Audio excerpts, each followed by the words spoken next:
Alright, hello guys, today we'll watch this video by Thomas Brush, so definitely go and check out his channel.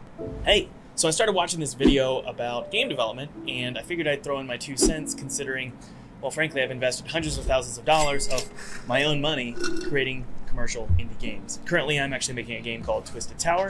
The idea I think behind, in my mind before listening to this, about why 96 of indie video games don't make money is just because of 2 things. The game sucked because of bad planning, bad marketing. These are the things that usually make games sucks and people don't want to play it, which are like no pre-production, no GTD, just making a game out of passion without real planning or production, and bad marketing, which makes people don't know even about the game. So even if it was the best ever game, the marketing by mouth is not the best way, so they might not succeed in making the money that cover their production costs. So that's the thing that I think why 96% of video indie games does not make much money. And yeah, it's a huge gamble considering the state of the game industry. Okay, so basically the video talks about why so many indie game developers fail. Look, over 9,000 games were released on Steam in 2020, 10,000 in 2021, 12,000 in 2022, 14,000 in 2023. So with the explosion of AI tools, what do you think is going to happen in 2024?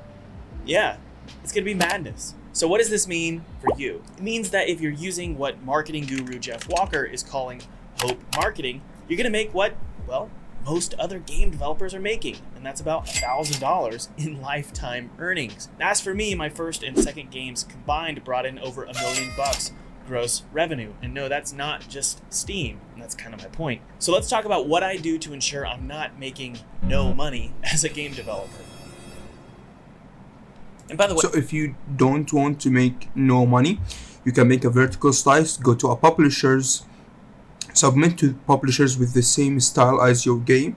If you got a deal, then hooray, you have now the production cost. You can cover up yourself, like a salary for yourself. You can work full time, make sure the game is fun, play test it, do a lot of QA testing, and if everyone's saying the game is great, then do with the publisher some marketing to the game and publish it to Steam. And if it is really fun, then people will play it, and you will be able not just to cover the production cost, but might be even able to grab some like net sales from this game. So you get a very good, decent amount of money, depending on how good your game is. If you want to go deeper into all of this, I have a ton of free workshops for you in the description. I've got a free workshop about how to make 100K with just a demo, and yes, I've actually done this 3 different times. How to get a publisher for your game, or even my course about the handful of ways to make money as an indie. You can check them all out below. They're my treat to you, all free. I just want to see you succeed. Okay, let's go. Have you noticed that the game industry is firing a bunch of people? It's pretty sad, but it's happening. Sure, this is due to the sucky It's not just game development, it's most of industries nowadays. They are kicking off like middle management, people that work are not really important, or some bad companies kick off people that they think their work doesn't matter and they can replace them by tools, but they are wrong, and they will need to hire other people because of it after some time when they know that they did a bad decision. But that's why it's just the economy. It's not like something just in game development. It's in most industries. Conditions, but I believe that there's kind of a secret groundswell going on. The industry is realizing something. Games are getting easier to make. Heck, right now. Exactly, like before, you need a lot of work to do to make a video game, especially if it was 3D realistic. But as you're seeing now with the advancing of tools like Unreal Engine and etc., it's easier to make video games. But is it more costly? No, in fact, it is costing that much because companies are trying to keep on old school and do not produce new pipelines to reduce the cost of the production of video games. In fact, in my studio, when we work on a video game, I have full files, almost like 500 files something like that, we work on how to cut production cost. And actually, yeah, the number says with the from 2015 to 2024, there's you can almost cut 75% of the production cost if you really want to. It is hard to do a new pipeline for other companies, for big IPs like Activision, Ubisoft, so they just use their old IPs, which actually cost them a lot of money in production, and that's the problem. That's why they are not understanding what's happening and trying to do layoffs for a solve, but that will not solve anything, because their pipeline, the thing that they are now working on, is very, very, very old. My team size for Twisted Tower is just 2 full-timers. That includes me and Felipe, the 3D artist, and then we also have a part-time developer. All right, so how am I doing this? Well, I use a bunch of assets from the Unity Assets Store. I use music from Epidemic Sound and Artlist.io. I use models from TurboSquid, textures from textures.com, and I work with contract workers to get smaller tasks done. Game development tools are just too effective right now. And that includes the new AI tools that are currently being added to Unity and Unreal. These tools are going to become the standard. Don't use AI. Never. You will regret it if you want to work for a long-term period.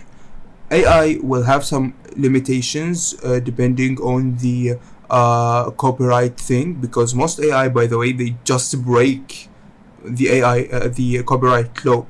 They break it in a very stupid way. They train their models on stuff they should not train because it has some copyrights license. So when they start making lawsuits against these AI companies, you might, if you made your movie a game using some AI tools, your movies might have to either label it as AI produced or maybe doing some cost. We don't really know what will happen, so why would you do that? It's believe me, whatever the AI is making, it's not the best quality and it's not cutting that much of time. You can just do it yourself or do a tool that do the same as the AI. For like, to me, I have a tool that auto generates from a normal texture, normals and roughness and AOs, and according to what render pipeline I'm working with. So that's a tool that you can make and do not need AI to help you with that. So don't just use AI. You will regret it in a long term. Like before, people would not need to state that their game had help in AI in publishing the game in Steam, which significantly, by the way, reduces the amount of sales for your game, but now they have to do it or their game will be banned on Steam. So such details will be more introduced in the future, so it's not worth it to invest in AI for your game production, in my opinion.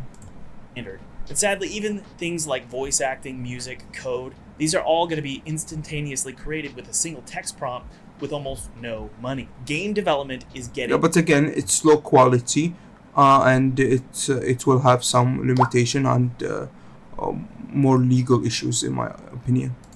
Cheap. Really cheap. So if you're going to survive the industry, you got to go super indie. That means stay small, stay effective, and get stuff done. I don't see the problem is going indie. You can do that for AA and AAA.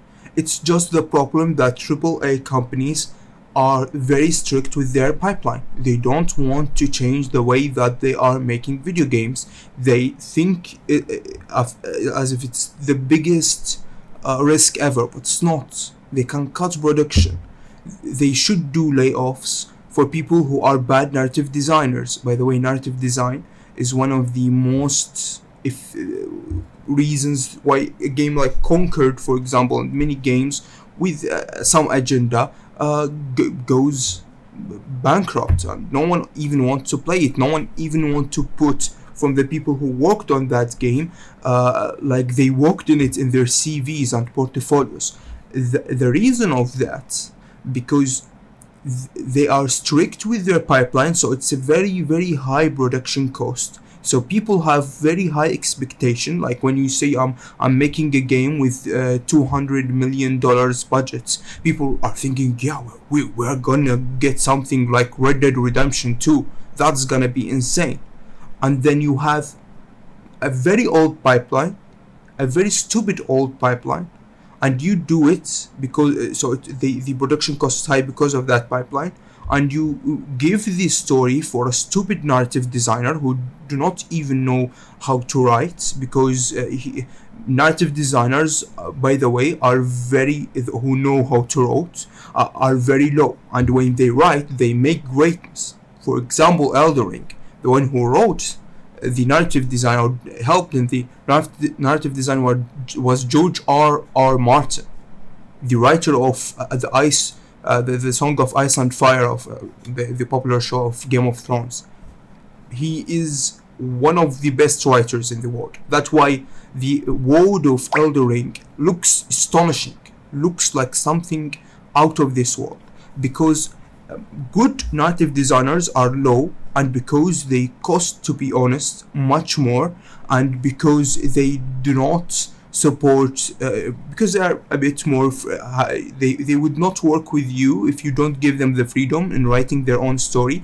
And like some video game publishers or video game productions don't want to make like plus 18 games because it has less sales, and do not want to do to neglect certain agendas or certain stuff that are in their mind that they want to put in the video game, either political agenda, stuff like that. So when they don't want that, the good writers will not spoil their reputation just to work with your shitty game, because, by the way, $200 million to the film industry, which they usually work in, is not that a very impressive of a budget, by the way, for them. So that's why, because the narrative designer, which is the writer cut, would be bigger in cinematography than video game industry, so they would not want to work with you with that because of your limitations and your low budget for the narrative designer. So you have a shitty game with a high budget, a high expectation, and a shitty narrative, and you give them then Conquered, and only 700 people tries your game, and that's what happens. So that's it's not just going indie, it's just that they are so stupidly strict on their old pipelines, in my opinion, again. But Thomas, the AAA industry has massive teams. Well, again, look at what's happening. The AAA industry is scaling back a lot. I wouldn't be surprised if the size of AAA teams became so small that basically every studio started looking like indie studios. Yeah, like look at Expedition 33. Look how Unreal can make your game look AAA. So, and the name indie game is just, by the way, it's an independent developer or an independent game. It's a very lucid name. Like, we might say Terraria is, in my opinion, yeah, it is an industry said to be indie game, but it's not. The amount of content in the game is very high. It's very high to be stated as an indie game, in my opinion. Not just because it's 2D. If it was a 3D, many people would state it as AA. And believe me, if he could have done that with the amount of time he've done, if he did lower the amount of the production of the code systems. So that's the thing. The name indie game is just lucid, and what people think indie is what makes an indie game an indie game. So yeah, and with the rise of the new tools that make 3D games easy, like Unreal Engine, you are seeing more people making video games with small teams which are 3D, because they do not need to hire thousands of people anymore. Okay, so yeah, let's pretend that you've figured out how to produce games cheaply, using AI tools, using assets, using just the great software available to everyone. That's not enough. Now you need to master marketing games. Despite the massive sea of indie games and what I'm going to call zombie games, aka AI games and asset flip games that are almost certainly going to flood the Steam market in 2025. So here's what you need to do to stand out. I need you to figure out your games. Good narrative design, not hook. Good narrative design, impressive one, even if you contacted a writer to write you a full story. An impressive game design, because the thing that lacks in 96% of these games, which makes them fail, is that game design is shitty. Yes, people want to hear a good story, but people want to play a very good game. They don't just want good graphics anymore. They don't want just a good narrative or good. They want a good game. They want an impressive level design. Well, let me ask you a question. When was the last time that you played not a very impressive game like Elden Ring or Dark Souls or stuff like that, or you know what I mean, or Red Dead Redemption? When was the last time you saw a very decent, good level design? Exactly. It's a very long time for people that do not play a bulk of video games that are very high in quality. If the people who tries indie games and stuff like that, it's a very long time. People neglect game design just because they are more focused in art and coding. And yeah, these are important to do your production, but without game design, this production is not mattering anymore because your game will be and will fail. Hook, aka what grabs people's attention. The This easy is way to good do for this is marketing, what I'm but going to not call for people after they Trinity. install the This is game. your story hook, your mechanical hook, and your visual hook. Well, Draw yeah, freaking he try. named it a hook, but in my opinion, this is just saying make good visuals, good mechanics, good story. It's a nice way to convey it in like an easy way to be able to understand it, but no, it's not. We can't name that a hook. It means you need to be a good with visual art and make very good visual art. It means you need to be a very good game designer and make a very nice levels and level design.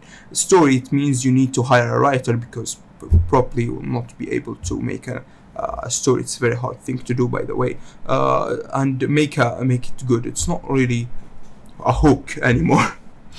Go fill in the blanks and stick to it. Do not deviate from this Trinity hook. Every decision you make for your game should circle back to these 3 hooks. But here's the kicker. Be sure that your hooks are actually hooks, right? A fast and simple way to do this is just to use what I call the big but principle. For example, Metroid, but with bugs. Stardew Valley, but with cults. First-person shooter, but puzzles.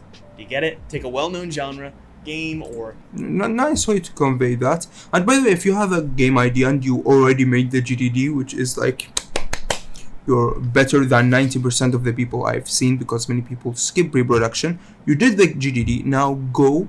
If people are too obsessed with AI, so let's use an AI in a very nice way. Give them the GDD and tell them, I want you to criticize heavily my game by this GDD. And he will give you points that you should fix, that people will be angry about. That's a nice way to use AI chatbots. That would not ever be legal because it's just asking for some feedback. So yeah, use AI in that way. It's a nice way to do it, and you will make sure what are the things that you should focus on fixing. But by the way, if you make the GDD, or already above 90% of the people that I've seen in production that just skip pre-production and go for production. Style, and then add a little twist. It works every time. Use this principle to fill in your Trinity hook and ensure that your game Yeah, that's a nice this way to convey over it. and over and over again. To reiterate, you do marketing so that your game stands out. You create an awesome hook so that your game stands out. Most game developers don't even have one of the elements of the Trinity hook. Your goal is to diversify. Instead of focusing on one single hook, hey, focus on 3. And hopefully one or maybe even all 3 will By the way, actually... the one relies on the other. Bad art, it's because sometimes of bad narrative design. Bad narrative design makes game design principles nearly impossible. So each one relies on the other. Whenever any one of these triangles points fail, it's not a triangle anymore, it's not a good game. Be a good hook and propel you into the atmosphere and make you a full-time salary as an indie game developer. Okay, Nice way. so you've, again... Either build an audience or go to a publisher that already knows how to convey it to audience and make a deal with them about that. Or maybe you need to make a community, which you can do, of course, but to be honest, it's very harder to do than just contacting someone with the audience, and the publisher does the thing and stuff like that. Mastered being able to produce games cheaply, and you've also mastered your Trinity hook. What's the next fail Because making audience is like a different thing than making a video game. So you'll be, if you were working alone or with a small team, you'll be frustrated from that, and you will just give up maybe either the game or the audience. What is the final and most effective failsafe to ensure you don't launch your game and make no money? It's called an audience. I want you to build an audience. See, if you have an audience, not for your game, but for you yourself, you've pretty much locked in a salary as a full-time game developer forever, as long as you keep making content. I mean, seriously, if you can guarantee 10,000 views minimum on a YouTube video or a social post, this means that you can effectively get $500 every time you do an ad read for a sponsorship. Yeah. Get $500 to $2,000 on Patreon a month. Launch your own game development program. That's what I do. Secure ad revenue. That's what I do. Build a massive email list that you can ping every time you have a crowdfunding campaign. Leverage them to help you secure funding from a massive publisher. Build up your wish list on Steam to over 10,000, which is likely enough to sell your game enough for a full-time salary. That's what I do. And by the way, if this all sounds silly, fake, gimmicky, or No, it's not. please. It's just sound like that because it's a very long way, and this is not gonna be happening a year or 2 or 3, maybe even 5 and 6 years to do. So Please that's why reconsider it that. looks It's like insanely that. important. It's just to master bullet points. That's why it sounds gimmicky. It's bullet points, not full points. building an audience in this new, frankly terrifying era of indie game development. It's what I'm doing right now with this video. Yes. And what I'm a doing in this sleazy video. salesman. That's what I'm doing in this YouTube video. Building an audience. Creating content for social media. It's basically an insurance policy for game developers. You make games, and you make content about those games. You build an audience, and they're going to support you through the dark days of game development. You're going to have dark days as a game developer where you're pinching pennies, you're going from paycheck to paycheck. That's okay. That's normal. That's what it means to be an entrepreneur. And that's my plan. That's what I've been doing for the last decade to ensure that I make money as a game developer. And I really think you can do it too. And if it sounds like it's a lot, well, it is. But I'm just telling you what I do. It is a very hard industry, and you are going as an indie development. As we said, it's an independent developer. You're going yourself against a company with thousands of employees and maybe tens of thousands of connections, and even for some big companies, international connections. We're talking about, you're just solo squadding trying to do that. So it is hard to do. And I'm being completely transparent here. With AI on the horizon, well, frankly, it's here. It's here. It's here. With it being on the horizon, we've got to learn to leverage an audience. We've got to learn to leverage marketing and the hooks for our game. We need to leverage the new AI technology, or just great technology that's being created for game development tools. And let's be completely honest, even this video is one of my many ways to protect myself and my team from the coming winter in the game development industry. So an amazing video by Thomas Brush. Definitely go and check out his channel. And thanks for watching, and see you in the next episode.